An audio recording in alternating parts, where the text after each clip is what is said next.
এত রক্ত দেওয়ার পরেও যারা আওয়ামী লীগের পক্ষে অবস্থান নেবে তাদের সাথে বাংলাদেশের মানুষের কোনো সম্পর্ক নেই, থাকতে পারে না।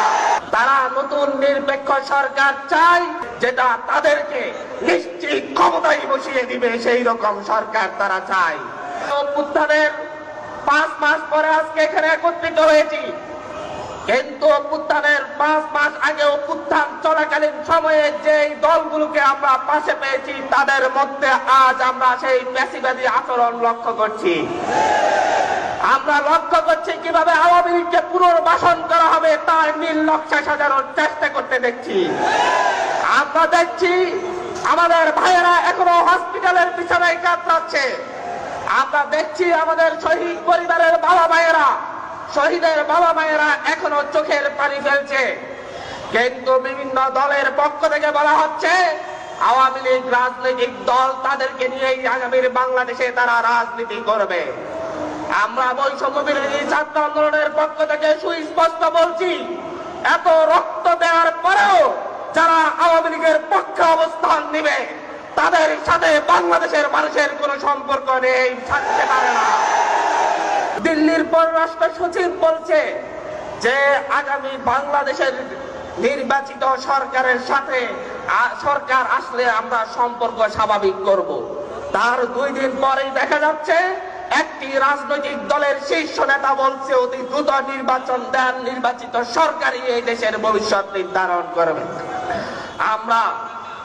আমরা দেখছি হঠাৎ করে এসে বলা হচ্ছে ডক্টর মোহাম্মদ ইউনূসের সরকারকে তাদের কাছে নিরপেক্ষ সরকার মনে হচ্ছে না।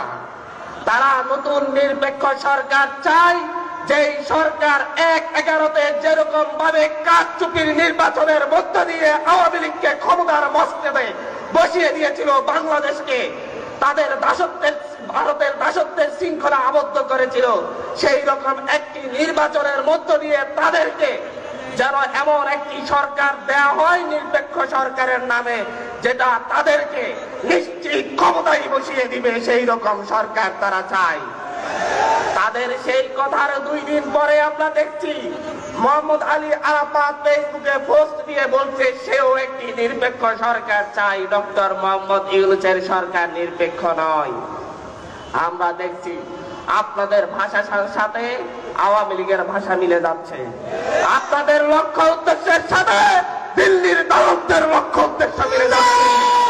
5ই আগস্টের পরে আপনাদের নেতা কর্মীরা পথে ঘাটে যেই লেভেলের চাঁদাবাজি শুরু করেছে, দখলদারিত্ব শুরু করেছে, এই কারওয়ান বাজারের প্রতিটি সবজি দোকান থেকে তারা চাঁদাবাজি করছে, এখানকার প্রতিটি রিক্সাওয়ালার থেকে তারা চাঁদাবাজি করছে। যেই চাঁদাবাজি আওয়ামী লীগ করত, যেই চাঁদাবাজি ছাত্রলীগ করত, যেই চাঁদাবাজি যুবলীগ করত, এখন আপনারা সেই চাঁদাবাজির হাত হস্তান্তর করে নিজেদের হাতে নিয়েছেন। চাঁদাবাজি বন্ধ করে ঘরে ফিরুন, সেই আহত শহীদদের রক্তকে আপনারা মূল্য দিন, আপনারা বাংলাদেশের প্রতিটি ইসলামপন্থী রাজনৈতিক দলকেও মূল্য দিন, আপনারা ধর্মভিত্তিক রাজনৈতিক নেতা কর্মীদেরকে সম্মান করুন, তাদেরকে আওয়ামীদের ভাষায় মৌলবাদী বলে ট্যাগ দিয়ে তাদেরকে পিছিয়ে হটার চেষ্টা করবেন না।